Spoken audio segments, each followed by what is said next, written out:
I'm going to talk to you today about coming into alignment with who you really are. And I'm going to do that similar to Anna by... Oh, can everyone hear me, or do I have to speak up? It's okay?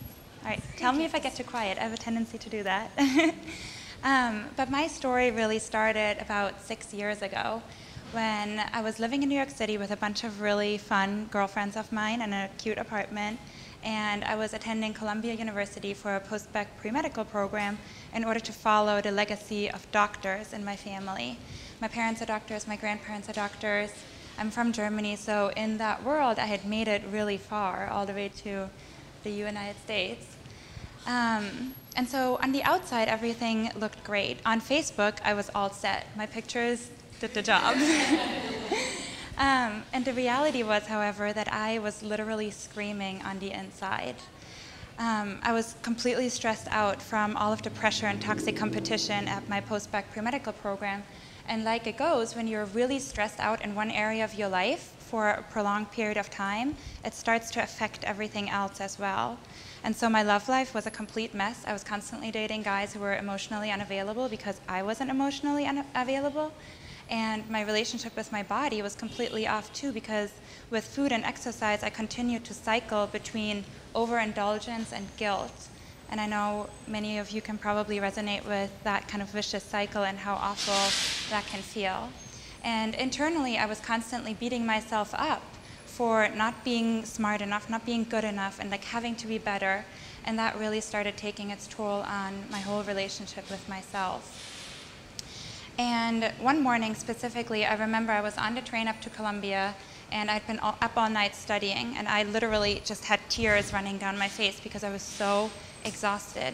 And I thought to myself, how am I going to get myself out of this reality that I had created for myself?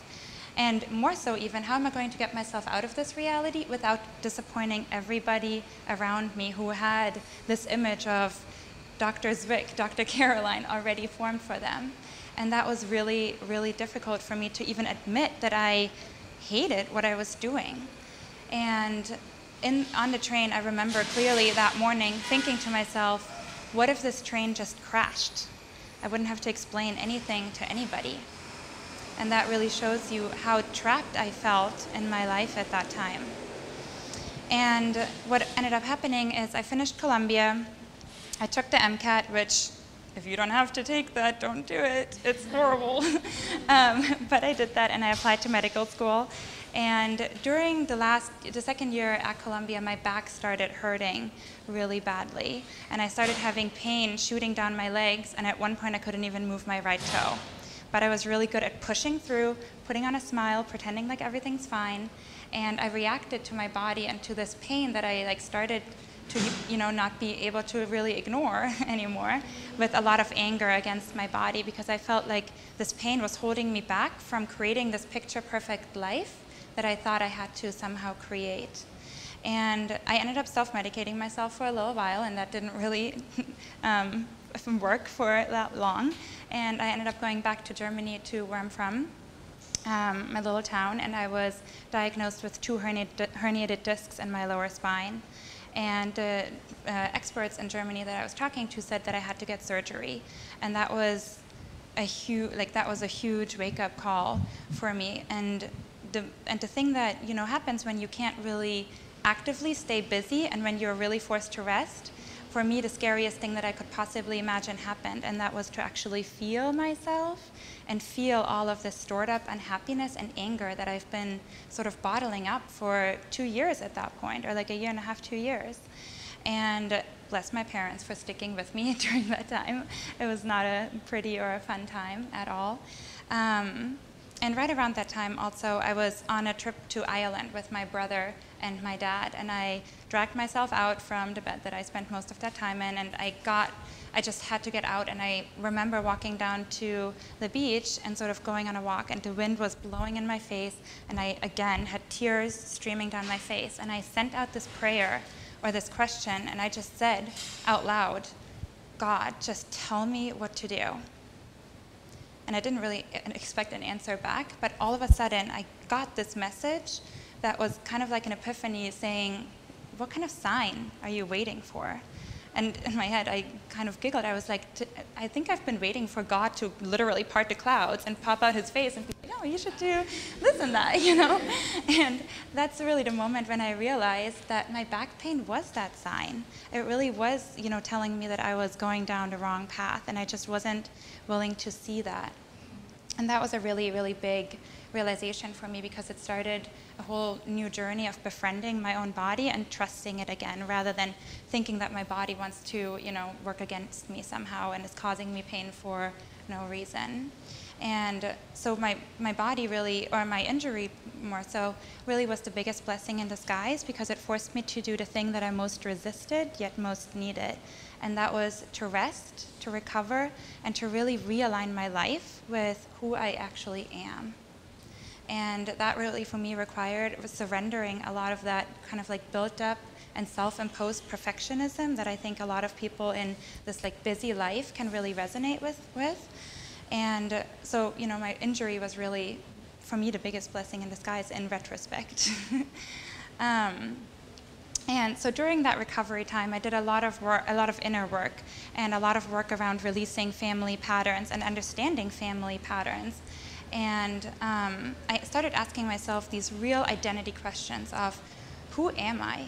Like, who do I even want to be? What kind of things are going to fulfill me, rather than what kind of things should I do in order to please other people and gain admiration? So it was a really conscious shift from doing to being. And I think that's a lesson that is sometimes really tough to learn, because we are so used to creating so much noise so that we don't actually have to hang out with ourselves, you know? And so it's during those recovery times when I asked myself those questions, and once again, for me, the answer came by looking into my body.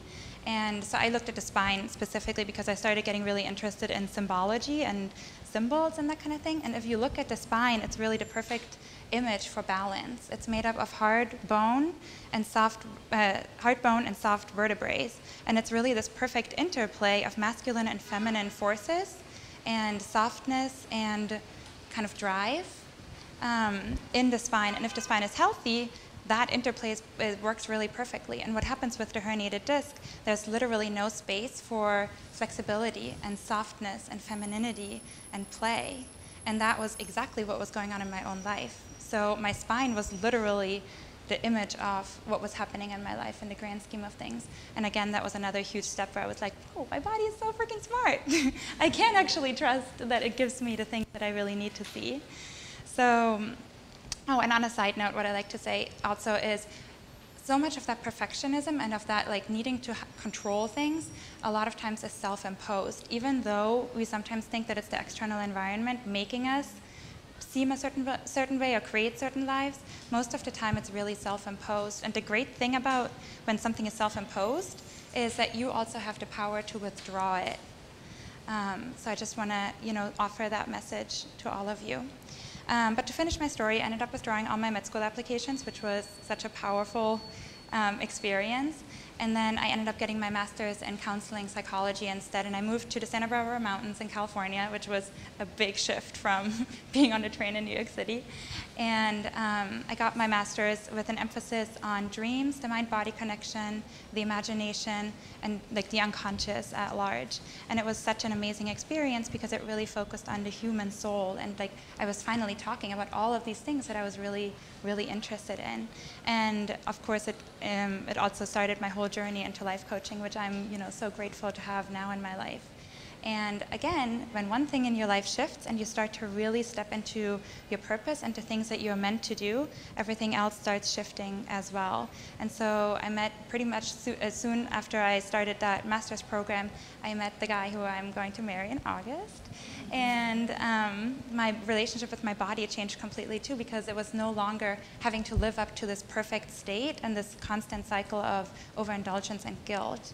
And I think that's just also, you know, something to keep in mind, that you really have the power to shift one area of your life, and that'll trickle over in other areas. And that's pretty awesome, I think. And so, yeah, so my message to you all today is to really look into your own life and check in with yourself and see where you're being strict, rigid, and punitive with yourself, and where You expect perfect results from yourself, and as a result, you're getting actually unhappier and less flexible. And some questions I wanted to offer to you specifically, and I thought we had, oh, if you want to write them down later, I can tell them to you again, or I can email them to you. But number one, in what area are you being rigid, scolding, and strict with yourself?